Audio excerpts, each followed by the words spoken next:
ആമേൻ. കർത്താവിൻ്റെ പ്രാർത്ഥന കേട്ടതിനായി കർത്താവിന് നന്ദി പറഞ്ഞാട്ടെ. Hallelujah, praise the Lord. ഈ രാത്രിയിൽ നമുക്ക് ഒരുമിച്ച് ദൈവസന്നിധിയിലായിരിക്കാൻ ദൈവവചന പഠനത്തോടുള്ള ബന്ധത്തിൽ ഒരവസരം കൂടെ ദൈവം നമുക്ക് നൽകി തന്നതോർത്ത് കർത്താവിനെ ഞാൻ സ്തുതിക്കുന്നു. സഭകളിലായിരിക്കുന്ന ദൈവമക്കൾക്കും പ്രത്യേകിച്ച് ദൈവദാസനും സൂമിലായിരിക്കുന്ന ദൈവമക്കൾക്കും ദൈവദാസന്മാർക്കും വചനത്തെ അറിയിക്കുന്നു. ഒരുമിച്ച് അല്പസമയം ദൈവവചനത്തിന് മുമ്പിലായിരിക്കുമ്പോൾ വചനത്തിൻ്റെ പൊരുളുകളെ കർത്താവിൻ്റെ ആത്മാവ് തന്നെ നമുക്ക് തിരിച്ചു തരട്ടെ.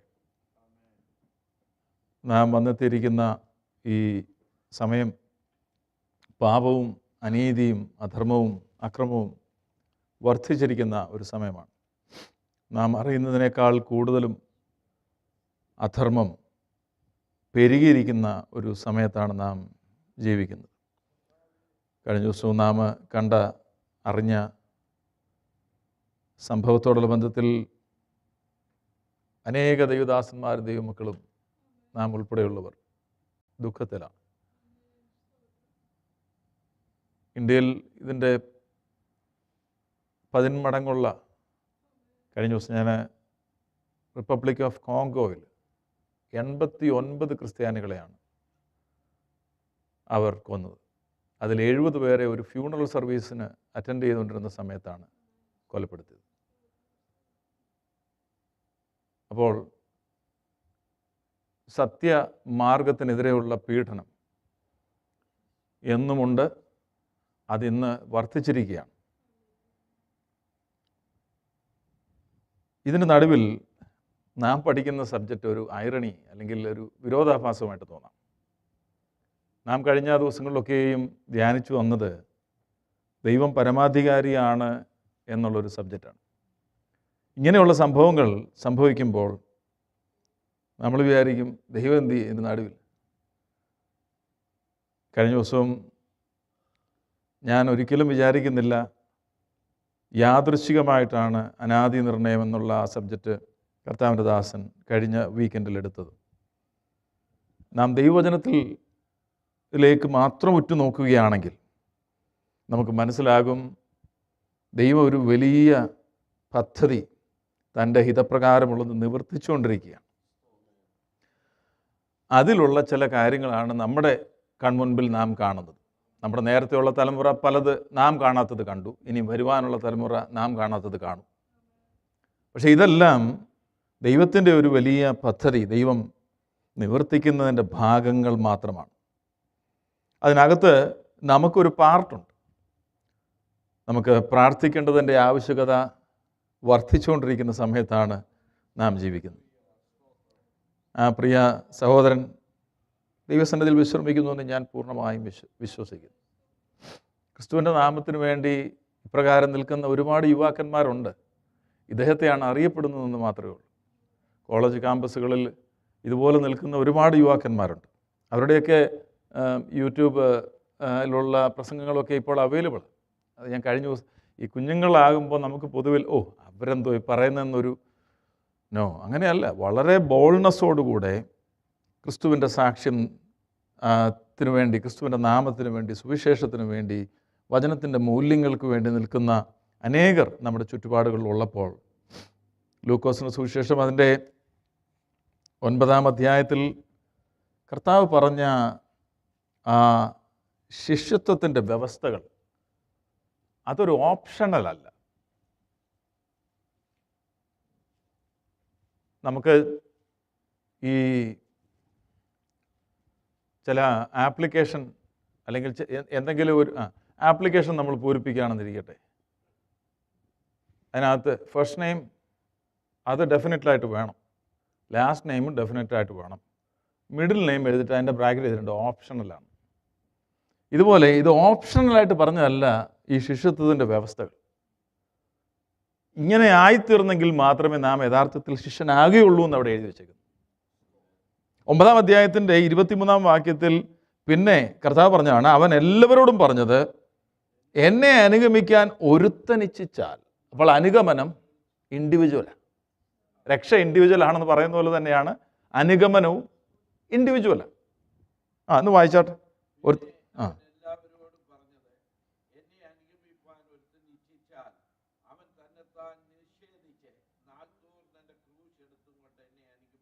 ആ ആരെങ്കിലും തന്റെ ജീവനെ രക്ഷിപ്പാൻ ഇച്ഛിച്ചാൽ അതിനെ കളയും. എന്റെ നിമിത്തം ആരെങ്കിലും തന്റെ ജീവനെ കളഞ്ഞാലോ അതിനെ രക്ഷിക്കും.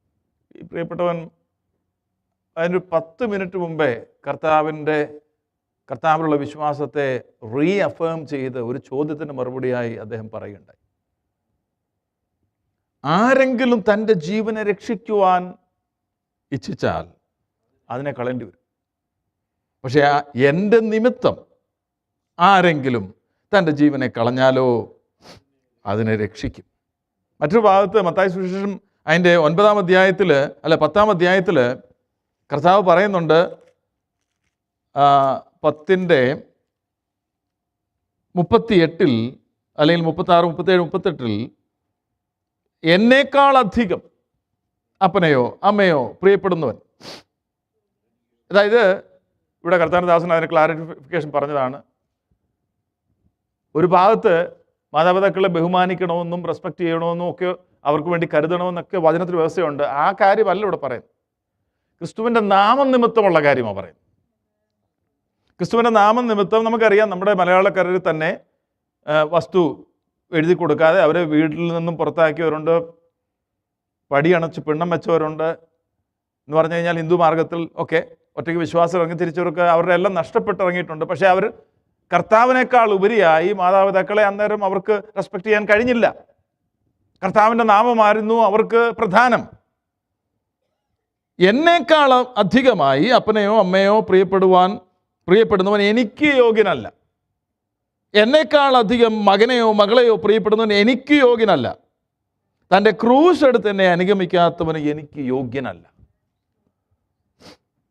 ഞാൻ കഴിഞ്ഞ വീക്കെൻഡിൽ നമുക്കിവിടെ ഫാസ്റ്റിംഗ് പ്രെയർ ആയിരുന്നു. അതിന് മുമ്പുള്ള വീക്കെൻഡിൽ കോട്ടേജ് മീറ്റിങ്ങിൽ ഞാൻ പറയുകയുണ്ടായി, പേഴ്സിക്യൂഷൻ ആണ് യഥാർത്ഥത്തിൽ നാം ഒരു ദൈവവൈതലാണോ അല്ലെങ്കിൽ വിശ്വാസിയാണോ എന്ന് വിളിച്ചറിയിക്കുന്നൊരു സത്യം.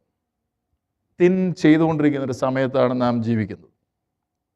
സോ അതിന് നടുവിൽ നമുക്ക് ചോദ്യങ്ങൾ കൂടാതെ, ചോദ്യങ്ങളുണ്ടാവും മനുഷ്യനായതുകൊണ്ട്, എന്നാൽ അതിൻ്റെ നടുവിൽ ധൈര്യത്തോടെ നിൽക്കണമെങ്കിൽ നാം സേവിക്കുന്ന ദൈവത്തെക്കുറിച്ചുള്ള ബോധ്യം നമുക്കുണ്ടാകണം.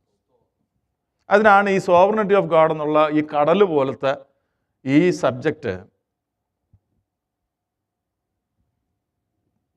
അറിവിൽ ഏറ്റവും ചുരുക്കം ആയിട്ട് നിൽക്കുന്ന ഞാൻ എടുക്കുമ്പോൾ കടലിലേക്ക് എടുത്ത് ചാടിയതുപോലെ തന്നെയാണ് എനിക്ക് തോന്നിയത്. ഞാൻ ഈ ദിവസങ്ങളിലൊക്കെ തെസ്സലോനിക്ക ലേഖനമാണ് ധ്യാനിച്ചുകൊണ്ടിരിക്കുന്നത്.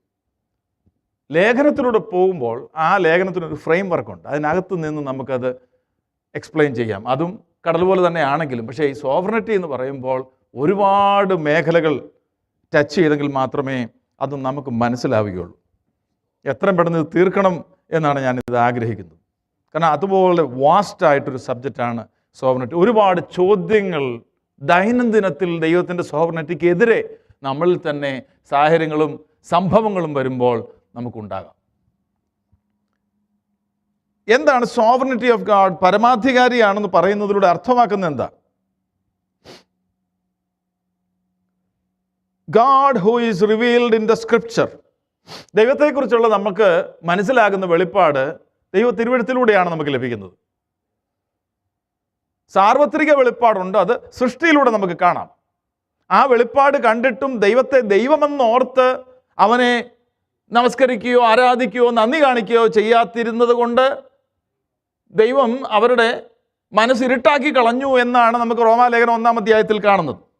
അപ്പോൾ സാർവത്രികമായ വെളിപ്പാടിലൂടെ ദൈവം ഉദ്ദേശിക്കുന്നത് ഇതിൻ്റെ പിന്നിൽ ഒരു സത്യദൈവം ഉണ്ട് എന്നുള്ള വെളിപ്പാട് ജനത്തിന് കൊടുക്കുവാനാണ് ദൈവം ആഗ്രഹിച്ചത്.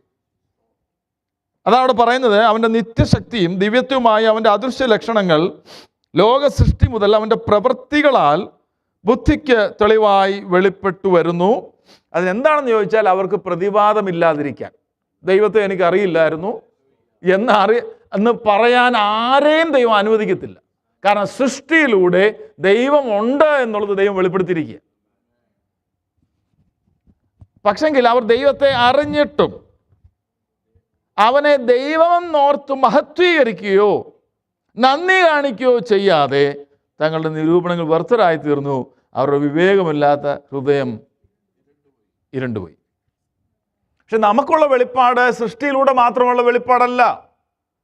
ജീവനുള്ള ദൈവത്തെക്കുറിച്ച് പുത്രൻ തമ്പുരാനിലൂടെ വെളിപ്പെടുത്തിയ പൂർണ്ണമായ വെളിപ്പാട് മനസ്സിലാക്കുവാൻ ദൈവത്തിൻ്റെ പരിശുദ്ധാത്മാവിനാൽ നമുക്ക് സാധിച്ചു. അതാണ് നമ്മുടെ ഭാഗ്യപദവി എന്ന് പറയുന്നത്.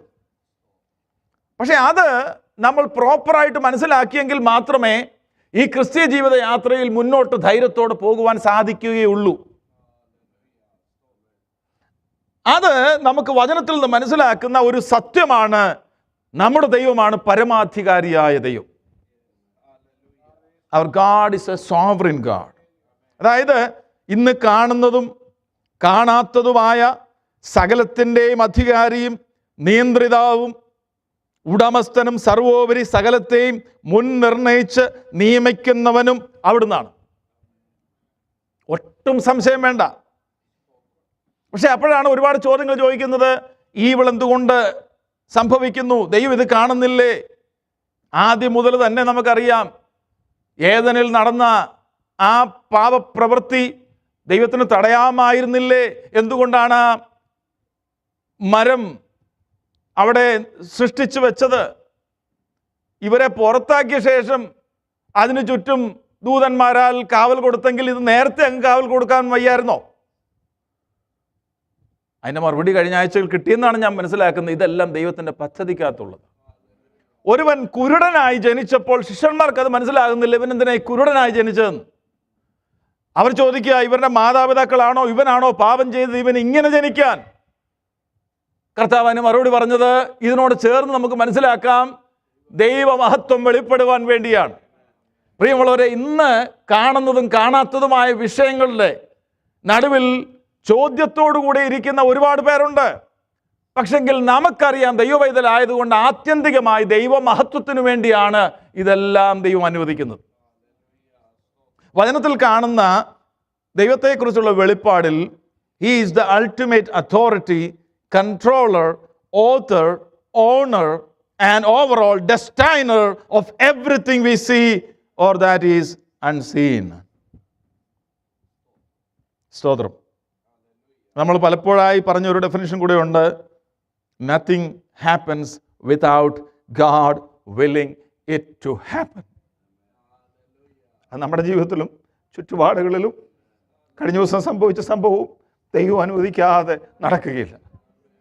പക്ഷെ ചോദ്യം, എന്തുകൊണ്ട്? ഒറ്റ ഉത്തരം, ദൈവമഹത്വം വെളിപ്പെടാൻ. കുരുടനായവൻ പറക്കണമായിരുന്നോ ദൈവമഹത്വം വെളിപ്പെടാൻ? യെസ്, ദൈവമഹത്വം വെളിപ്പെടുവാൻ വേണ്ടിയാണ്. ഞാൻ പറയുന്നു, ഈ സംഭവങ്ങൾ മൂലം ഒരു കൂട്ടം യുവജനം ഉണർന്ന് കർത്താവിന് വേണ്ടി ധൈര്യത്തോടെ നിൽപ്പാൻ നമ്മെപ്പോലെയുള്ളവർക്ക് റീച്ച് ചെയ്യാൻ കഴിയാത്ത വിധം ഭാഷ കൊണ്ടും കൾച്ചർ കൊണ്ടും ഒക്കെ വ്യത്യസ്തമായ ഇവിടുത്തെ കോളേജ് ക്യാമ്പസുകൾ. എത്രയും വേഴ്സ് ആയിട്ടുള്ള കാര്യങ്ങളാണ് കുഞ്ഞുങ്ങളെ അവിടെ പഠിപ്പിച്ചു വിടുന്നത്. അതിനെതിരെ നിൽക്കുന്ന ചെറിയ കാര്യമല്ല. അതിനെതിരെ നിൽക്കുന്ന ചെറിയ കാര്യമല്ല. ചില കാര്യങ്ങളൊക്കെ ഞാൻ ഇന്നലെയാണ് ഒന്ന് കേട്ട് നോക്കിയത്. എന്തെല്ലാം ചോദ്യങ്ങളും കാര്യങ്ങളും അവിടെ സംഭവിക്കുന്നത്. നമ്മളൊക്കെ പഠിച്ചപ്പോൾ ഒന്നുമില്ലായിരുന്നു, പാപമില്ലായിരുന്നു വേണേൽ പറയാം. നമ്മളൊക്കെ പഠിച്ച ക്യാമ്പസുകളിൽ ടീച്ചർമാരെ ബഹുമാനിക്കുന്ന, അവരുടെ നിന്ന് അടി ചോദിച്ച് അല്ലെങ്കിൽ അടി വാങ്ങുന്ന, ഇപ്പം ആരെങ്കിലും അടിക്കാൻ പറ്റുമോ എന്ന് പറഞ്ഞാൽ എക്സ്ട്രീമിലേക്ക് പോയി. പാപം വർദ്ധിച്ചുകൊണ്ടിരിക്കുക. ഈ പരമാധികാരിയായ ദൈവത്തെ പറ്റിയാണ് നമ്മൾ പഠിക്കുന്നത്. Nothing happens without God willing it to happen. Willing it to happen before it happens. ദൈവത്തിന് ഒന്നും യാദൃച്ഛികമല്ല. ഇത് നമ്മുടെ പേഴ്സണൽ ലൈഫിലും അതുപോലെ നമ്മളങ്ങ് വിശ്വസിക്കണം. ഇപ്പം പലപ്പോഴും പറയാറുണ്ട് ത്രിയേകത്വം, ട്രിനിറ്റി. എനിക്ക് യാതൊരു സംശയവുമില്ല അതിനെക്കുറിച്ച്. പക്ഷേ അതുകൊണ്ട് എക്സ്പ്ലെയിൻ ചെയ്യാമെന്ന് പറഞ്ഞു കഴിഞ്ഞാൽ പറ്റത്തില്ല. എനിക്ക് അറിയത്തില്ല, കുറച്ചൊക്കെ പറയാനേ പറ്റത്തുള്ളൂ. അതെന്താണെന്ന് ചോദിച്ചാൽ ഇതൊരു വെളിപ്പാടാണ്. വെളിപ്പാട് എക്സ്പ്ലെയിൻ ചെയ്യാൻ പറ്റൂ? ഇത് ഉള്ളിൽ ദൈവത്തിൻ്റെ പരിശുദ്ധാത്മാവ് എഴുതി തരുന്ന വിഷയമാണ്. ഇതുപോലെ ദൈവത്തിൻ്റെ പരമാധികാരം ഒരു വെളിപ്പാടായി നമ്മുടെ ഉള്ളിൽ കയറിയാൽ നമ്മുടെ ജീവിതത്തിൻ്റെ പ്രശ്നങ്ങളെ ആ ലെൻസ് വെച്ച് കാണാൻ എനിക്ക് നിങ്ങൾക്കും സാധിക്കും. God is sovereign. ഒന്നും തന്നെ ദൈവം ഇച്ഛിക്കാതെ സംഭവിക്കുന്നില്ല. സംഭവിക്കുന്നതിന് മുമ്പ് തന്നെ താൻ ഇച്ഛിക്കുന്നു. സംഭവിച്ച ആ നിലയിൽ സംഭവിച്ചത് താൻ ഇച്ഛിച്ചതിനാലാണ്. അനേക കാര്യങ്ങൾ ഈ വിഷയത്തോടെ നമ്മൾ ചിന്തിച്ചു. കഴിഞ്ഞ 2 ആഴ്ചയുടെ ഒരു ഗ്യാപ്പ് വന്നുകൊണ്ട് പെട്ടെന്ന് മുന്നോട്ട് പോവുകയാണ്. നമ്മളിപ്പോൾ ചിന്തിച്ചുകൊണ്ടിരിക്കുന്ന വിഷയം ദൈവത്തിൻ്റെ പരമാധികാരവും നമ്മുടെ രക്ഷയും എന്നുള്ള വിഷയമാണ്. ഇതിൽ ദൈവം രക്ഷിക്കുന്നു. ദൈവമാണ് രക്ഷിക്കുന്നത്, അല്ലേ? മനുഷ്യൻ സ്വയം രക്ഷിക്കുന്നില്ല. അത് അംഗീകരിക്കുന്നു. തീർച്ചയായിട്ടും ദൈവമാണ് നമ്മെ രക്ഷിക്കുന്നത്. അതിന് കാരണം മനുഷ്യർ സ്വയം രക്ഷപ്പെടുകയല്ല, ദൈവം രക്ഷിക്കുകയാണ്. Man is not saving himself, God is saving him. മനുഷ്യൻ എന്തുകൊണ്ട് സ്വയം രക്ഷിക്കാൻ കഴിയുന്നില്ല? ദൈവം എന്തുകൊണ്ട് മനുഷ്യനെ രക്ഷിക്കണം? ഈ ചിന്തയിലേക്കാണ് നാം വരുന്നത്. അഭിപ്രായങ്ങളല്ല, വചനത്തിൽ നിന്നുള്ള തെളിവുകളാണ് നമുക്ക് ആവശ്യം. വചനത്തിൽ നിന്ന് മനസ്സിലാക്കുമ്പോൾ രക്ഷയിലുള്ള ദൈവത്തിൻ്റെ പരമാധികാരം നമുക്ക് കാണാം. എന്തുകൊണ്ട് ഈ വ്യക്തിയെ രക്ഷിച്ചില്ല എന്നതിനേക്കാൾ എന്തുകൊണ്ട് എന്നെ രക്ഷിച്ചു എന്നുള്ളതാണ് നമുക്ക് മനസ്സിലാക്കാൻ പോകുന്നത്. ദൈവം എല്ലാവരെയും രക്ഷിക്കുന്നു എന്നൊരു ചിന്തയുണ്ട് ആത്യന്തികമായി. കഴിഞ്ഞ ദിവസം ഒരു പ്രസംഗം പ്രസംഗിച്ചത് ഞാൻ മൊത്തം കേട്ടില്ല. അതിൻ്റെ ടൈറ്റിൽ ഇങ്ങനെയാണ്: ദൈവം തൻ്റെ പുത്രനെ ഈ ഭൂമിയിലേക്ക് അയച്ച് പുത്രൻ യാഗമായി മരിച്ചത് പിശാചിൻ്റെ പാപത്തിനും കൂടാണ്. എങ്ങനെയുണ്ട്? അപ്പോൾ ആത്യന്തികമായി പുള്ളി പറയുന്നത് പിശാചിനെയും അവസാനം കയറ്റിക്കൂടാ, കയറ, നീ മാത്രം എന്തിനാ ഈ നരകത്തിൽ കിടക്കുന്നത്? എങ്ങനെയുണ്ട്? കാരണം ദൈവത്തെ അപ്പോൾ അവതരിപ്പിക്കുന്ന ഏത് നിലയിലാണെന്നറിയാമോ? ഗോഡ് ഈസ് സോവറൻ അല്ല, ലവ്. അച്ഛൻ പറഞ്ഞ കറക്റ്റാ, സോവറനാ, പക്ഷെ ഗോഡ് ഈസ് ലവ്. അപ്പോൾ ഒരു ആട്രിബ്യൂട്ട് മാത്രം അങ്ങോട്ട് പ്രസന്റ് ചെയ്തിട്ട് ലവ് ആണെങ്കിൽ എന്തുവാ? സകല പാവങ്ങളെ എന്ത് ചെയ്യുന്ന മറയ്ക്കുന്നല്ല പറഞ്ഞേക്കുന്നത്, ദോഷം കണക്കിടുന്നില്ലെന്ന് പറഞ്ഞേക്കുന്നത്. അപ്പോൾ കർത്താവ് മരിച്ചത് പിശാചിനും കൂടിയാണ്. എങ്ങനെയുണ്ട്? ഇവിടെയാണ് പ്രിയമുള്ളവരെ ദൈവവചനത്തിന് അടിസ്ഥാനത്തിലുള്ള ഉപദേശങ്ങൾ മാത്രമേ നിലനിൽക്കത്തുള്ളൂ, അല്ലെങ്കിൽ നാം തെറ്റിപ്പോകും. അപ്പോൾ വചനത്തിൽ നിന്ന് വേണം നാം കാര്യങ്ങൾ മനസ്സിലാക്കാൻ. അപ്പോൾ മനുഷ്യനെ ദൈവം സൃഷ്ടിച്ചപ്പോൾ 4 വിധത്തിലുള്ള ഗുണവിശേഷങ്ങളോടുകൂടിയാണ് അവനെ സൃഷ്ടിച്ചത്. എന്തൊക്കെയാണ്? നീതി, വിശുദ്ധി, തേജസ്, പരിജ്ഞാനം. ഇതെല്ലാം കൂടിയാണ് അവനെ സൃഷ്ടിച്ചതെങ്കിലും പാപം നിമിത്തം ഇതെല്ലാം അവന് നഷ്ടപ്പെടുകയാണ്. അതിനെക്കുറിച്ചാണ് എഫേസ്യർ 2-ാം അധ്യായത്തിൽ പറഞ്ഞിരിക്കുന്നത്. അതിക്രമങ്ങളാലും പാപങ്ങളാലും മരിച്ച അവസ്ഥ എന്ന് പറയുമ്പോൾ physically he is not dead. Physically ജീവനുള്ളൊരു മനുഷ്യനെ കുറിച്ചാണ് പറയുന്നത്. അവൻ മരിച്ചതാണ്. അതെങ്ങനെയാ? ആത്മാവിൻ്റെ മരണത്തെ സംബന്ധിച്ചാണ് അവിടെ മരണമെന്ന് പറയുന്നത്. അതിക്രമങ്ങളാലും പാപങ്ങളാലും മരിച്ചു എന്ന് പറയുമ്പോൾ മരണമെന്നത് ഇല്ലാണ്ടാകലല്ല, വേർപെടലാണ്. അപ്പോൾ പാപത്താൽ മരിക്കുന്നു എന്ന് പറയുമ്പോൾ ദൈവവുമായിട്ടുള്ള ബന്ധത്തിൽ നിന്നുള്ള വേർപെടലിലാണ് ക്രിസ്തുവില്ലാത്ത എല്ലാവരും. അഥവാ ജനിച്ചു വീഴുന്ന ഒരു കുഞ്ഞു മുതൽ രക്ഷിക്കപ്പെടാത്തവ എല്ലാവരും, ക്രിസ്തുവിനെ കൂടാതെ ഉള്ളവർ പാപികളാണ്. ദൈവവചനം പറയുന്ന സത്യമാണ്. അത് നമ്മൾ അംഗീകരിക്കണം. ഒന്നാമത് സുവിശേഷം പറയാൻ പോകുമ്പോഴും എന്തുകൊണ്ട് ഇവൻ അംഗീകരിക്കുന്നില്ല എന്നുള്ള നിരാശ നമുക്ക് വരുമ്പോഴും അവൻ്റെ ഉള്ളത്തിൽ ദൈവത്തിൻ്റെ പരിശുദ്ധാത്മാവ് ക്രിയ ചെയ്യാതെ നമ്മുടെ വാക്കുകൾ കൊണ്ടോ അവനെ രൂപാന്തരപ്പെടുത്താൻ കഴിയില്ല. അവനെ നമുക്ക് മാക്സിമം ചെയ്യാൻ കഴിയുന്നത് ദൈവസഭയിലേക്ക്, സഭാഹോളിലേക്ക് കൂട്ടിക്കൊണ്ടുവരാം. പക്ഷേ അവന് വേണ്ടി നാം സഭാഹോളിൻ്റെ വാതിൽ തുറന്നാലും അവൻ്റെ ഹൃദയം തുറക്കണമെങ്കിൽ ദൈവത്തിൻ്റെ പരിശുദ്ധാത്മാവ് പ്രവർത്തിച്ചെങ്കിൽ മാത്രമേ സാധിക്കത്തുള്ളൂ.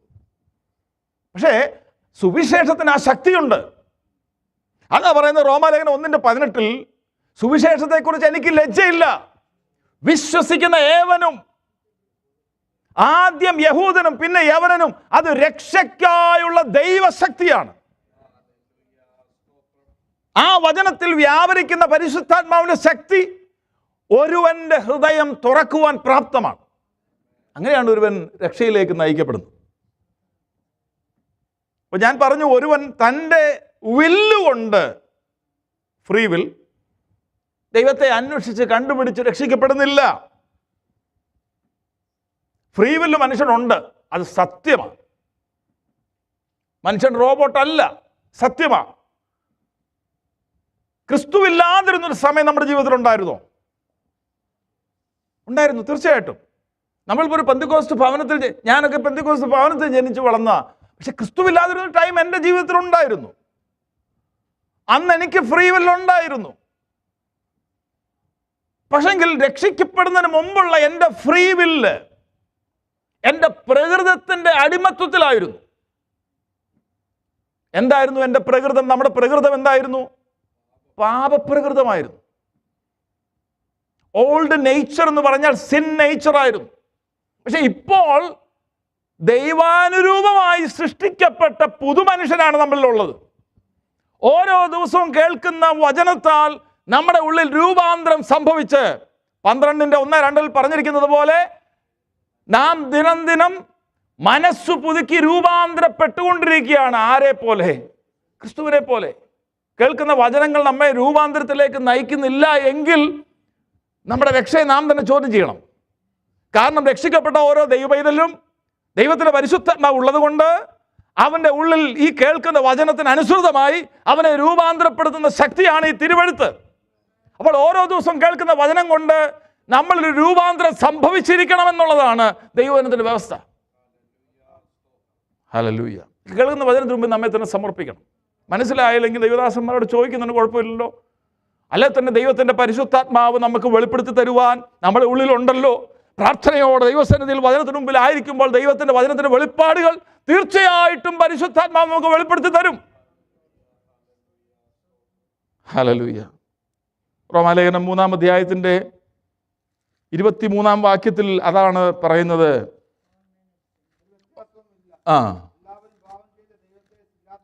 എല്ലാവരും എന്ന് പറയുമ്പോൾ ആരെയും അതിനകത്തൊന്ന് എക്സ്ക്ലൂഡ് ചെയ്തിട്ടില്ല. ആ പാസേജ് നിങ്ങളൊന്ന് വായിക്കണം, 9 മുതൽ 20 വരെ. I am glad that Jason അത് കുഞ്ഞുങ്ങൾക്ക് പറഞ്ഞു കൊടുക്കുന്ന സമയമായി. റോമാലേഖനം അത് അടിസ്ഥാനം. ഇവിടെ പറയുന്നത് എല്ലാവരും പാപം ചെയ്ത് ദൈവ തേജസ്, മനുഷ്യന് കൊടുത്ത തേജസ് നഷ്ടപ്പെടുത്തി ഇല്ലാത്തവരായി തീർന്നു. പക്ഷെ എങ്ങനെയാണ് ഒരുവൻ വീണ്ടെടുപ്പ് എൻ്റെ അനുഭവത്തിന് പാത്രീഭൂതനായി തീർന്നെന്നുള്ള അടുത്ത വാക്യത്തിൽ പറയുന്നു. അവൻ്റെ കൃപയാൽ ക്രിസ്തയേശുവിലെ വീണ്ടെടുപ്പ് മൂലം സൗജന്യമായത്രേ നീതീകരിക്കപ്പെടുന്നത്. രക്ഷയുടെ ഒന്നാമത്തെ ഘട്ടമാണ്. ഞാൻ കഴിഞ്ഞ ആഴ്ചയിൽ പറഞ്ഞു, കഴിഞ്ഞ അങ്ങേ ആഴ്ച നമ്മൾ സൂമിലായിരുന്നപ്പോൾ പറഞ്ഞു, ഈ രക്ഷയുടെ ആ പടികൾ ഒന്ന് അനാദിയിൽ നടന്നതാണ്. അതെന്താണ്? ഇലക്ഷൻ, തിരഞ്ഞെടുപ്പ്, ഇലക്ഷൻ. രണ്ടെന്താ? കോളാണ്, വിളി. അതൊരു പക്ഷെങ്കിൽ കൺവെൻഷനിലായിരിക്കാം, ഇതുപോലൊരു മീറ്റിങ്ങിലായിരിക്കാം, ഒരു ട്രാക്റ്റ് വായിച്ചപ്പോഴായിരിക്കാം, ടി വിയിൽ ഒരു പ്രസംഗം കേട്ടപ്പോഴായിരിക്കാം, ഒരു ദൈവദാസൻ നിങ്ങളോട് നേരിട്ട് വന്ന് പറഞ്ഞപ്പോഴായിരിക്കാം. അത് കോളാ, വിളിയാ. ആ വിളി കേട്ടപ്പോൾ പരിശുദ്ധാത്മാവ് ഉള്ളിൽ പ്രവർത്തിച്ച് ഉയരത്തിനൊരു ജനനമുണ്ടായി. അതാണ് വീണ്ടും ജനനം, റീജനറേഷൻ. അത് ആത്മാവ് ചെയ്തതാണ് നമ്മുടെ ഉള്ളിൽ. യോഹന്നാൻ 3 നിക്കോദിമോസിനോട് കർത്താവ് പറയുന്നുണ്ട്, unless you are born again you will not see the kingdom of God. നീ പുനർജനിക്കാതെ, വീണ്ടും ജനിക്കാതെ, ഉയരത്തിൽ നിന്നുള്ള ജനനം നിനക്ക് സംഭവിക്കാതെ സ്വർഗരാജ്യം കാണുകയില്ല. നമ്മളിതൊന്നും അറിഞ്ഞില്ലല്ലേ. ഇതെല്ലാം പരിശുദ്ധാത്മാവുടെ ഉള്ളിൽ ചെയ്തതാ. ആദ്യം നടന്നെന്താ? He chose us. He elected us. Regeneration. എന്നിട്ടാണ് നമ്മൾ അതിനു മുമ്പിൽ സമർപ്പിച്ചപ്പോൾ ഒരു ഡിക്ലറേഷൻ സ്വർഗത്തിലുണ്ടായെന്ന് ഞാൻ വിശ്വസിക്കുന്നു. We are justified. We are declared not guilty. തെറ്റ് ചെയ്തിട്ടില്ല എന്ന നിലയിലൊരു ഡിക്ലറേഷൻ ഉണ്ടായി. അതിനാണ് നീതീകരണം എന്ന് പറയുന്നത്. ഇവിടെ പറയുന്നത് കണ്ടോ, 24-ാമത്തെ വാക്യത്തിൽ, അവൻ്റെ കൃപയാൽ ക്രിസ്തയേശുവിലെ വീണ്ടെടുപ്പ് മൂലം സൗജന്യമായത്രേ നീതീകരിക്കപ്പെടുന്നത്. അതിനോട് ചേർന്നൊരു കാര്യം കൂടെ പറയാൻ ആഗ്രഹിക്കുന്നു. നീതീകരണം സൗജന്യമാണ്. എന്നാൽ ശിഷ്യത്വം വില കൊടുക്കേണ്ടി വരും, ജീവൻ പോലും കൊടുക്കേണ്ടി വരും. ഞാനൊരു സഹോദരൻ്റെ കോട്ട് ഞാനിങ്ങനെ ഷെയർ ചെയ്തപ്പോൾ എന്നെ അത് വളരെ ചിന്തിപ്പിക്കുകയുണ്ടായി. ഇങ്ങനെയാണ് ആ സഹോദരൻ: salvation is absolutely free, but discipleship will cost you everything, even your life. ആത്മരക്ഷ തികച്ചും സൗജന്യമാണ്. പക്ഷെങ്കിൽ ശിഷ്യത്വം ഒരുവൻ്റെ ജീവൻ പോലും വിലയായി നൽകേണ്ടി വരുന്ന ഒന്നാണ്. This is A reality. അപ്പോൾ ഫ്രീ വില്ലുണ്ട് എന്നുള്ള യാഥാർത്ഥ്യം അവിടെ നിൽക്കെ തന്നെ മനുഷ്യൻ്റെ ഫ്രീ വില്ല് അവൻ ദൈവ പൈതലാകുന്നതിന് മുമ്പേ, നമ്മുടെ ഇപ്പോഴത്തെ വില്ല് പരിശുദ്ധാത്മാവിൻ്റെ സഹായത്തോടെ, വചനത്തിൻ്റെ സഹായത്തോടെ പുതിയ നേച്ചറിലേക്ക് നാം രൂപാന്തരപ്പെട്ടുകൊണ്ടിരിക്കുന്നത്, നമുക്കിപ്പോഴും റിബൽ ചെയ്യാം. പക്ഷെ ദൈവ പൈതലായതുകൊണ്ട് നാം എന്ത് ചെയ്യും? പ്ലയബിൾ.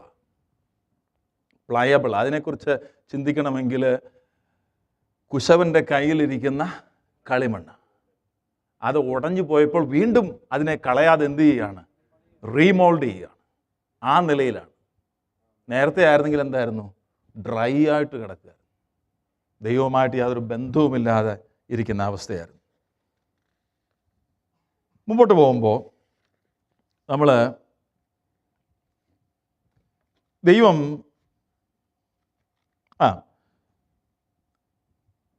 തിമോഥെയോസിൻ്റെ 1-ാം ലേഖനം 1-ാം അധ്യായത്തിൻ്റെ 15-ാം വാക്യത്തിൽ പൗലോസ് പറയുകയാണ്, ഐ ആം ആ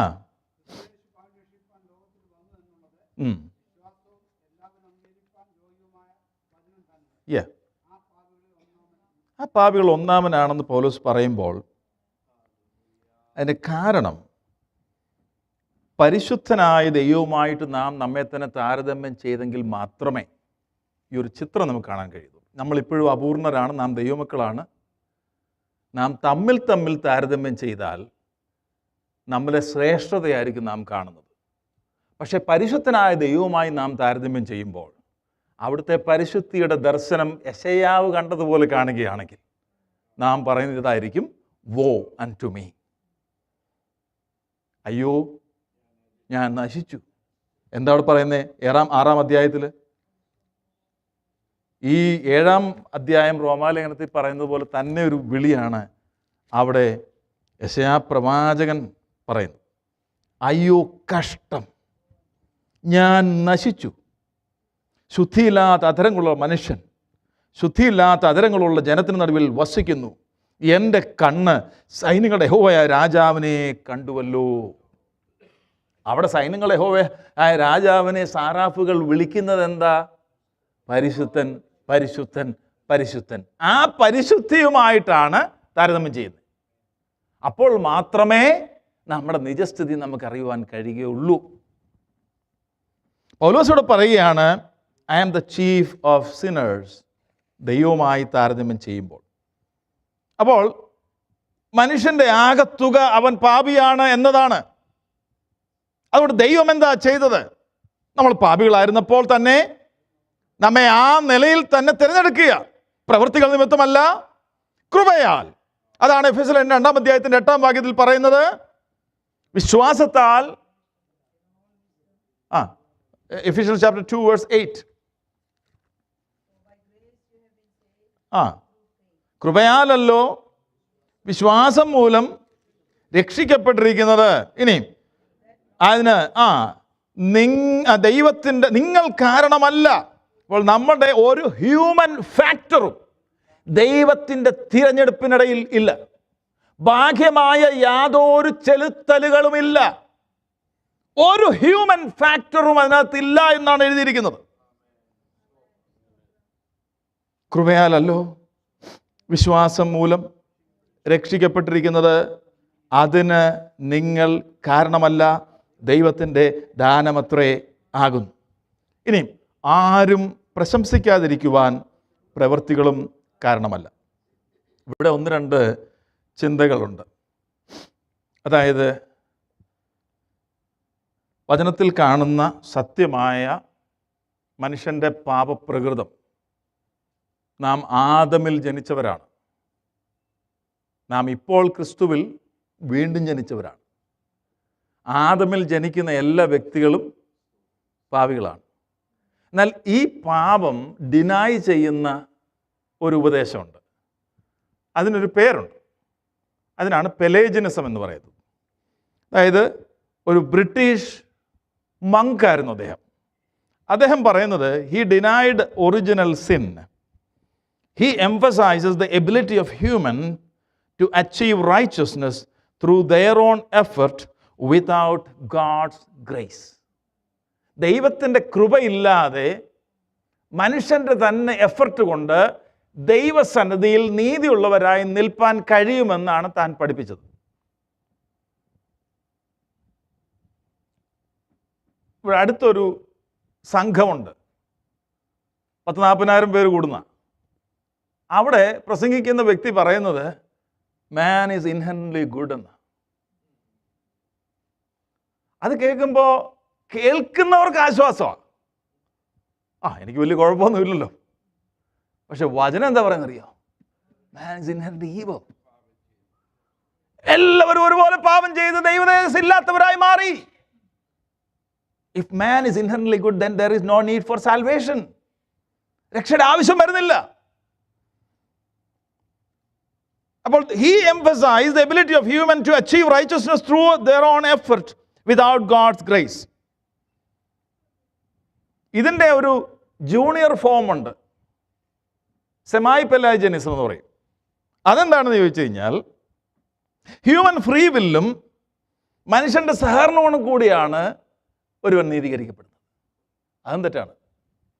കാരണം നമ്മൾ മുമ്പേ പറഞ്ഞു, മനുഷ്യൻ കാരണമല്ലെന്ന് എഴുതിയേക്കുന്നല്ലേ 8-ാം വാക്യത്തിൽ. നിങ്ങൾ കാരണമല്ല, ദൈവത്തിൻ്റെ ദാനമാണ്. ഇതെന്തിനാണ് നമ്മൾ ഈ പഠിക്കുന്നറിയാവോ? നമ്മുടെ രക്ഷയുടെ ആ ബോധ്യവും മാഹാത്മ്യവും നമ്മൾ തന്നെ അറിഞ്ഞില്ല, പിന്നെ ആരാ അറിയണ്ടേ? ഇതായിരിക്കണം ആരാധനയായി നമ്മെ തന്നെ ദൈവസന്നിധിയിൽ സമർപ്പിക്കേണ്ടതിൻ്റെ ഏക കാരണം. എന്നെ അവൻ രക്ഷിച്ചല്ലോ. ഇതുകൊണ്ടല്ലേ പൗലോസിന്റെ ലേഖനങ്ങൾ നോക്കിയാൽ ഈ വിശ്വാസികളെ കമന്റ് ചെയ്യുന്നു. കഴിഞ്ഞ എൻ്റെ അങ്ങേ ആഴ്ച ഞാൻ പറഞ്ഞല്ലോ, 2-ാം അധ്യായത്തിന്റെ തെസ്സലോനിക്കരുടെ 2-ാം ലേഖനം 2-ാം അധ്യായത്തിന്റെ 13 മുതൽ 17 വരെയുള്ള വാക്യങ്ങളിൽ അപ്പോസ്തലനായ പൗലോസ് ഇവരെ കമന്റ് ചെയ്യുന്നത് എന്തിനാണെന്നറിയാമോ? നിങ്ങളുടെ രക്ഷയോർത്ത്, ദൈവം നിങ്ങളെ രക്ഷിച്ചല്ലോ. ഈ രക്ഷയോർത്ത് നമ്മൾ സന്തോഷിക്കാറുണ്ടോ?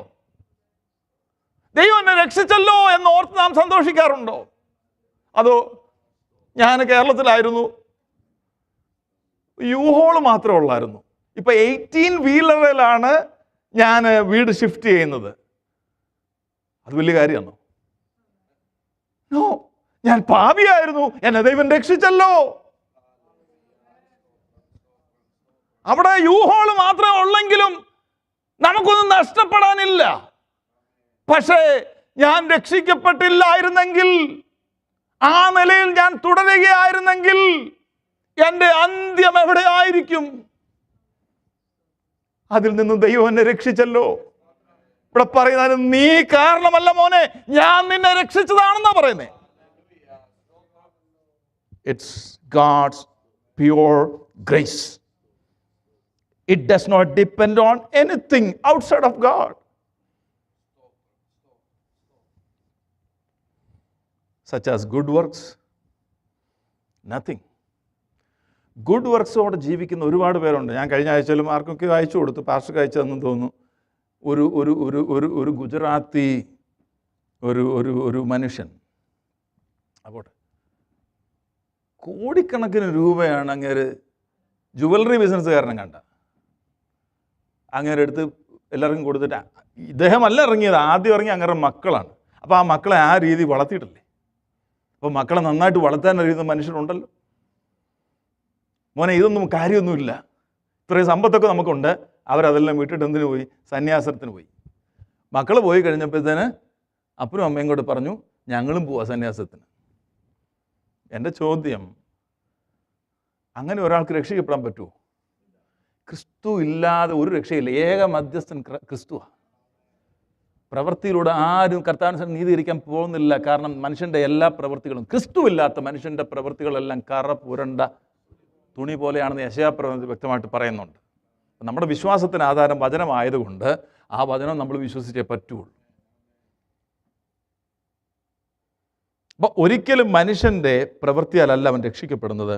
അങ്ങനെ ആരെങ്കിലും വിചാരിക്കുന്നെങ്കിൽ, എൻ്റെ അയൽത്തുകാരൻ അവൻ്റെ പാപത്തിൽ മരിച്ചു, ഞാൻ രക്ഷിക്കപ്പെട്ടത് ഞാൻ വിശ്വസിച്ചു, അപ്പോൾ അവിടെ നമുക്കായി ക്രെഡിറ്റ്. നോ, ദൈവം തൻ്റെ മഹത്വം ആർക്കും വിട്ടുകൊടുക്കുന്നില്ല. ദൈവത്തിൻ്റെ മഹത്വം കവരരുത്. ആ തരത്തിലുള്ളൊരു ഉപദേശമാണ് സെമൈ പെലാജിയനിസം എന്ന് പറഞ്ഞു കഴിഞ്ഞാൽ ഫ്രീ വില്ലും ഡിവൈൻ ഗ്രേസും എല്ലാം കൂടെ ഉള്ളൊരു മിക്സ്ചർ. നോ, അങ്ങനെയല്ല. ഹ്യൂമൻ ഫ്രീ വില്ലിൽ നമുക്ക് ദൈവത്തോട് രക്ഷയ്ക്കായി പ്രതികരിക്കാൻ കഴിയില്ല. കാരണം ഹ്യൂമൻ ഫ്രീ വില്ല് രക്ഷിക്കപ്പെടാത്ത ഒരാളുടെ കാര്യമാണ്. അത് അവൻ്റെ പാപപ്രകൃതത്തിന് വിധേയമായിട്ടാണ് പ്രവർത്തിക്കുന്നത്. അവൻ എന്തെല്ലാം നല്ല പ്രവൃത്തി ചെയ്താലും ആത്യന്തികമായി മഹത്വം അവനായിരിക്കും. യാതൊരു സംശയം വേണ്ട. His free will is bondage, under bondage. എന്ത് ചെയ്യണം ഇവിടെ? ദൈവം എന്ത് ചെയ്യണം? അതാണ് യോഹന്നാൻ സുവിശേഷം 8:32 പറയുന്നത്, the truth shall make you free. എന്തിൽ നിന്നുള്ള ഫ്രീഡമാ? സിന്നിൽ നിന്നുള്ള ഫ്രീഡം ദൈവം തന്നെ വരുത്തി തീർക്കുന്നത് എങ്ങനെയാണെന്നറിയാമോ? സത്യം നിങ്ങളെ സ്വതന്ത്രരാക്കും. സത്യം നിങ്ങളെ, ഒന്ന് വായിക്കാമോ?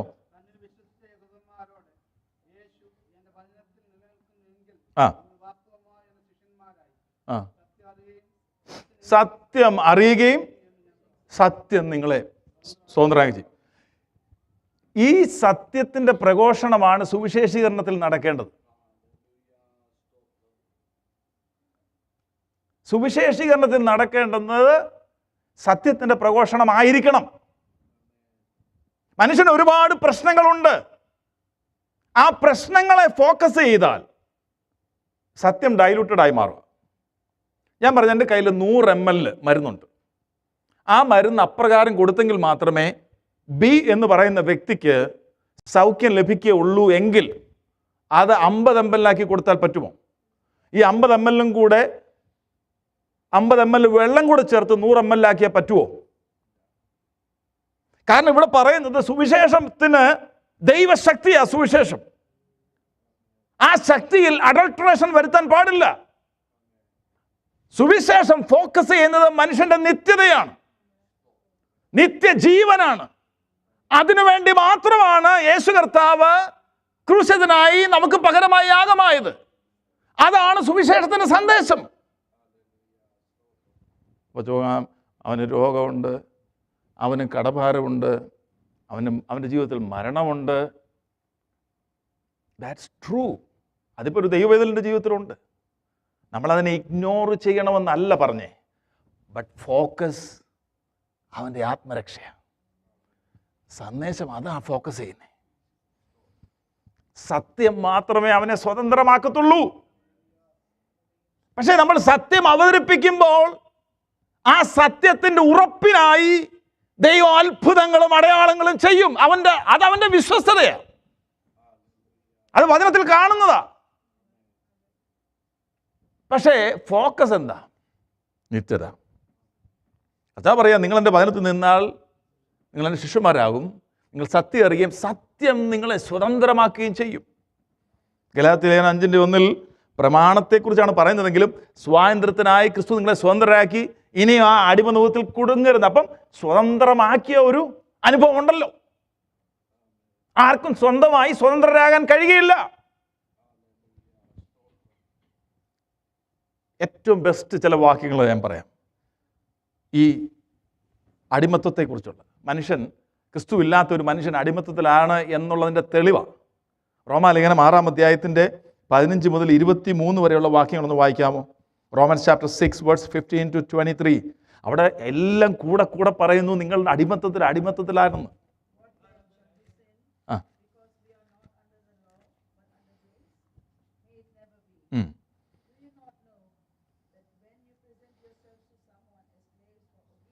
സ്ലേവ്സ്, നിങ്ങൾ ദാസന്മാരായി അനുസരിക്കുവാൻ നിങ്ങളെ തന്നെ സമർപ്പിച്ചു. ഇനി വായിച്ചോ.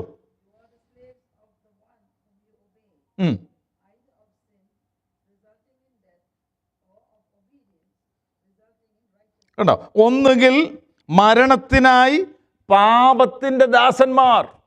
ക്രിസ്തു ഇല്ലാത്ത ഒരു മനുഷ്യൻ ദാസ്യത്വത്തിലാണ്. ആ ദാസ്യത്വം എന്ന് പറയുന്നത് മരണത്തിലേക്ക് നയിക്കുന്ന ദാസ്യത്വമാണ്, പാപത്തിൻ്റെ ദാസ്യത്വമാണ്. അല്ലെങ്കിൽ ക്രിസ്തു ഉള്ള ഒരു വ്യക്തിയാണെങ്കിൽ നീതിക്കായി അനുസരണത്തിൻ്റെ ദാസന്മാർ തന്നെ. ഇനി 17-ാം വാക്യം. Though you were slaves of sin, നിങ്ങൾ പാപത്തിൻ്റെ ദാസന്മാരായിരുന്നുവെങ്കിലും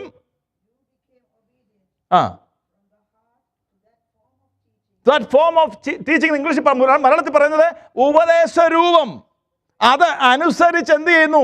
പാപത്തിൽ നിന്ന് സ്വാതന്ത്ര്യം ലഭിച്ച് നിങ്ങൾക്കിപ്പോൾ നീതിക്ക് ദാസന്മാരായി തീർന്നത് കൊണ്ട് ദൈവത്തെ ഞാൻ സ്തുതിക്കുന്നു. We are no longer slaves to sin. കുഞ്ഞുങ്ങൾ പാടുന്ന ഒരു പാട്ടിൻ്റെ വരികളാണ്. We are no longer slaves to sin, but now we are slaves to righteousness. നീതിക്ക് ദാസന്മാരാണ്. ഇനി 22-ാമത്തെ വാക്യത്തിൽ എഴുതിയിരിക്കുന്നത്, എന്നാൽ ഇപ്പോൾ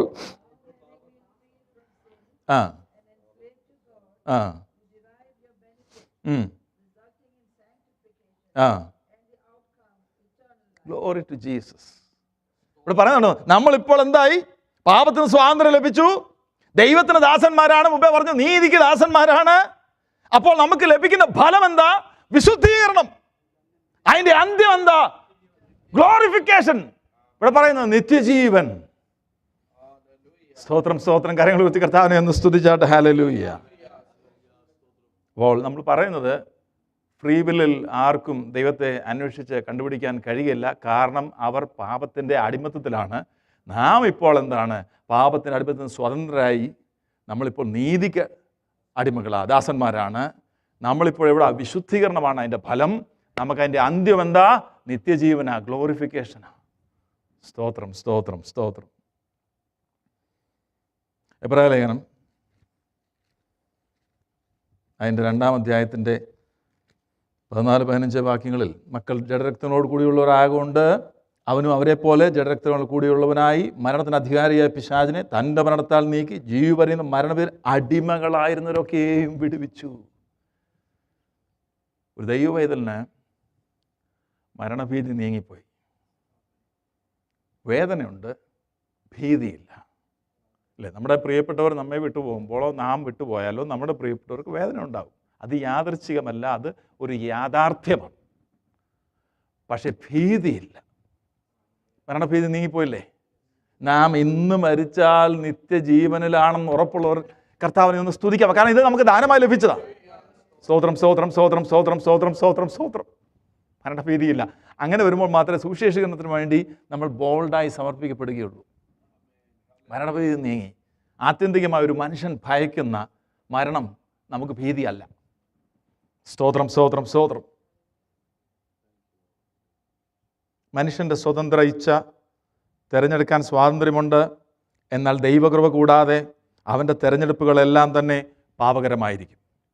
ഇങ്ങനെ ഒരു ദുരുപദേശം വന്നപ്പോൾ സഭ എന്ത് ചെയ്തെന്ന് ചോദിച്ചാൽ, AD 529 ഫ്രാൻസിൽ ഒരു കൗൺസിൽ കൂടി.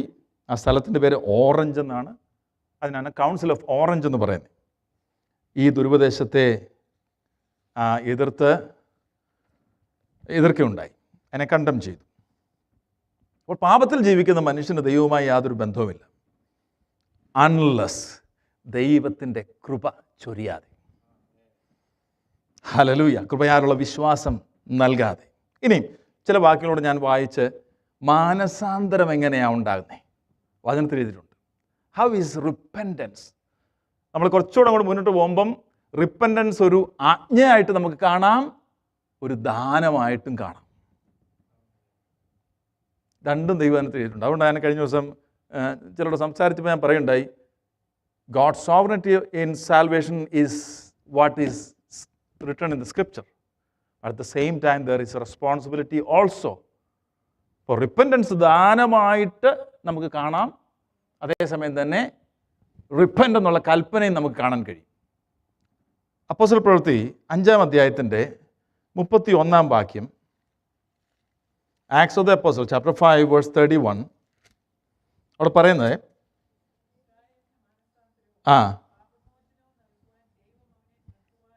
മാനസാന്തരം, അവിടെ എന്താ വേർഡ് എന്താ ഉപയോഗിക്കുന്നത്? നൽകാൻ, ഗ്രാൻഡ് റിപ്പൻറ്റൻസ്. പിന്നെന്താ നൽകുന്നേ? പാപമോചനം നൽകുക. ഇത് അവരാണോ പാപമോചനം എടുക്കുന്നേ? അല്ല, ഇത് നൽകപ്പെടുന്നതാണ്. പാപമോചനം നൽകപ്പെടുന്നതാണ്, മാനസാന്തരം നൽകപ്പെടുന്നതാണ്. അപ്പോസ്തല പ്രവൃത്തി 11:18, ആക്ട്സ് ഓഫ് ദ ചാപ്റ്റർ 11:18. ഇവിടെ സംഭവിച്ചത് എന്താണെന്ന് ചോദിച്ചു കഴിഞ്ഞാൽ,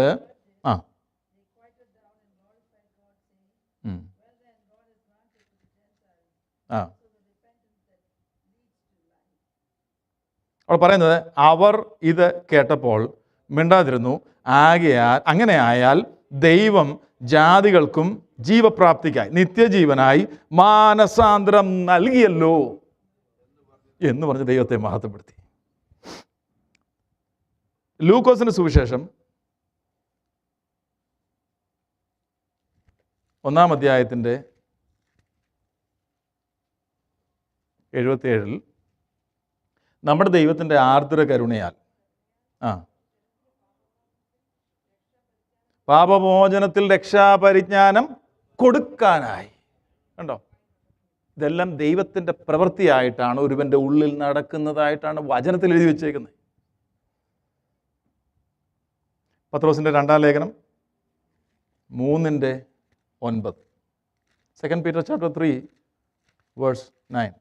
ഞാൻ ഈ വാക്യങ്ങൾ പറഞ്ഞു പോകുന്നതിന് പകരം വായിപ്പിക്കുമ്പോൾ നിങ്ങൾക്ക് തന്നെ കാണാം, അത് വചനത്തിനകത്തുള്ളതാണ്.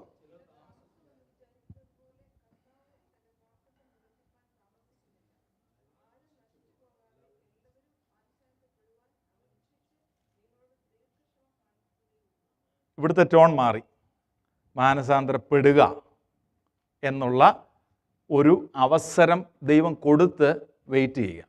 ഇത് പക്ഷേ ആരോടാ പറയുന്നറിയോ? രക്ഷിക്കപ്പെട്ടവരോടാ പറയുന്നത്. കാരണം നമ്മൾ ജീവനിൽ കടന്നവരാ. നമ്മുടെ ഉള്ളിൽ നിത്യജീവൻ്റെ ഉണ്ട്, ആത്മാവുണ്ട്, രൂപാന്തരപ്പെട്ടുകൊണ്ടിരിക്കുകയാണ്.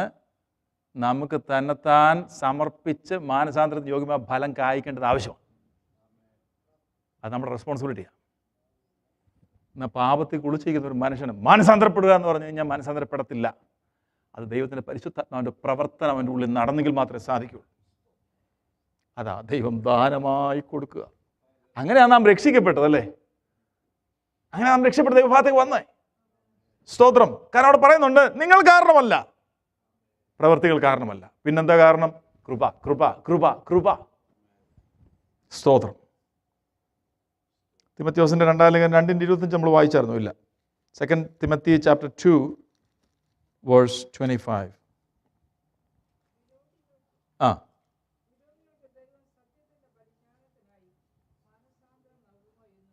മാനസാന്തരം നൽകുമോ? അപ്പോൾ വിരോധികളെ കുറിച്ചാണ് പറയുന്നത്. ദൈവത്തിൻ്റെ സത്യത്തിന് വിരോധമായി നിൽക്കുന്നവരെ കുറിച്ചാണ് പറയുന്നത്. കർത്താവിൻ്റെ ദാസൻ ശണ്ടയിടാതെ എല്ലാവരോടും ശാന്തനും ഉപദേശിക്കാൻ സമർത്ഥനും ദോഷം സഹിക്കുന്നവനുമായി അത്ര ഇരിക്കേണ്ടത്. വിരോധികൾക്ക് ദൈവം സത്യത്തിൻ്റെ പരിജ്ഞാനത്തിനായി മാനസാന്തരം നൽകുമോ എന്നും പിശാചിനാൽ പിടിപെട്ട് കുടുങ്ങിപ്പോര ആകയാൽ അവർ സുബോധം പ്രാപിച്ച് അവൻ്റെ കെണിയിൽ നിന്ന് ഒഴിഞ്ഞ് ദൈവേഷ്ടം ചെയ്യുമോ എന്ന് വെച്ച് അവരെ സൗമ്യതയോടെ പഠിപ്പിക്കേണ്ടതും ആകുന്നു. നമ്മൾ ചിന്തിച്ചു തുടങ്ങിയത് പൗലോസ് പറയുകയാണ്, I am the chief of sinners. ഞാനും പറയുന്നു, I am also a chief of sinners. Because when I compare myself with the holiness of God, I am nothing. Hallelujah. ഇവിടെ നമുക്ക് കാണുവാൻ കഴിയുന്നത്, ഈ പാപികളിൽ ഒന്നാമനായവനെ ദൈവത്തിന് തിരഞ്ഞെടുക്കാമെങ്കിൽ, രക്ഷിക്കാമെങ്കിൽ, ദൈവത്തിൻ്റെ രക്ഷയിൽ നിന്ന് അകന്നിരിക്കുന്ന ആരുമില്ല. ദൈവത്തിന് ആരെയും രക്ഷിക്കാം. പക്ഷെ ചോദ്യം, ദൈവം എല്ലാവരും രക്ഷിക്കുന്നുണ്ടോ? എല്ലാവരും രക്ഷിക്കുന്നു എന്ന് പറയുന്ന ഒരു പഠിപ്പിക്കലുണ്ട്. അതിന് യൂണിവേഴ്സലിസം എന്ന് പറയുന്നത് വചനം പറയുന്നില്ല. ഹല്ലേലൂയ. അപ്പോൾ പാപികളിൽ പ്രധാനിയായ ഒരുവനെ ദൈവത്തിന് രക്ഷിക്കാമെങ്കിൽ, ആരും അവരുടെ പാപം നിമിത്തം ദൈവത്തിൻ്റെ രക്ഷയിൽ നിന്ന് ഒഴിവാക്കപ്പെടുന്നില്ല. കാരണം ഞാനിങ്ങനെ ഒരു കഥ കേട്ടിട്ടുണ്ട്. അതായത് ഈ പേപ്പട്ടി വിഷത്തിന് മരുന്നില്ലാതിരുന്നൊരു സമയമുണ്ടായിരുന്നു. അപ്പോൾ ഒരു പർട്ടിക്കുലർ സമയത്താണ് ലൂയി പാസ്റ്റർ പേപ്പട്ടി വിഷത്തിൻ്റെ മരുന്ന് കണ്ടുപിടിച്ചത്. അന്നുവരെ മരുന്ന് കണ്ടുപിടിക്കുന്നിടം വരെ ആരെങ്കിലും മരിച്ചാൽ വിഷത്തിന് മരുന്നില്ലാത്തത് കൊണ്ടാണ് മരിക്കുന്നത്. മരുന്ന് കണ്ടുപിടിച്ച ശേഷം ആരെങ്കിലും മരിച്ചാൽ ഒന്നുകിൽ പ്രോപ്പറായിട്ട് ചികിത്സ കിട്ടാഞ്ഞത് കൊണ്ടാണ് മരിക്കുന്നത്, അല്ലെങ്കിൽ മരുന്ന് എടുക്കാത്തത് കൊണ്ടാണ് മരിക്കുന്നത്. മനസ്സിലായ വ്യത്യാസം? So if God saves the chief of sinners, none are excluded because of their depravity. God can save anyone. ആരെയും ദൈവത്തിന് രക്ഷിക്കാം. പറയുന്ന അപ്രോപ്രിയേറ്റ് ആണെന്ന് എനിക്കറിയില്ല. ഇന്നലെ കൾപ്രിറ്റായ ഒരു വ്യക്തി ഉണ്ടല്ലോ, ഒരു പയ്യൻ, അവനെ ഓർത്ത് ഞാൻ കരഞ്ഞു. അതിന് കാരണം ഏതു മനുഷ്യനെയും രക്ഷിക്കുന്ന വചനമായത്. ഹല്ലേലൂയ. നഷ്ടമുണ്ട്, കഷ്ടമുണ്ട്, എല്ലാം ശരിയാണെങ്കിലും മനുഷ്യൻ്റെ രക്ഷയാണ് വലുത്. അതിലേക്ക് നമ്മുടെ കണ്ണ് തുറന്നാൽ നമ്മുടെ മനോഭാവത്തിന് വ്യത്യാസം വരും. കാരണം ആ സുവിശേഷം തന്നെ എന്നെ നിങ്ങളെ രക്ഷിച്ച്. ഡിപ്രാവിഡ് ആയിരുന്ന നമ്മളാരുടെയും അതുപോലുള്ള പ്രവൃത്തി ചെയ്തില്ലെങ്കിലും നാം ദൈവസന്നിധിയിൽ പാപികളായിരുന്നേ. പക്ഷെ ദൈവം കരുണ കാണിച്ച് നമ്മളെ രക്ഷിച്ചെങ്കിൽ ആരും ദൈവത്തിൻ്റെ രക്ഷയ്ക്ക് അതീതരല്ല. ദൈവം എല്ലാവരെയും രക്ഷിക്കുന്നൊന്നും ഞാൻ പറഞ്ഞില്ല, പക്ഷെ ആരും ദൈവത്തിൻ്റെ രക്ഷയ്ക്ക് അതീതരല്ല. അതുകൊണ്ട് ആത്മഭാരത്തോടെ പ്രാർത്ഥിപ്പാൻ ദൈവം നമുക്ക് കൃപ തരട്ടെ. ഈ വചനങ്ങളാൽ കർത്താവ് നമ്മെ അനുഗ്രഹിക്കുമാറാകട്ടെ.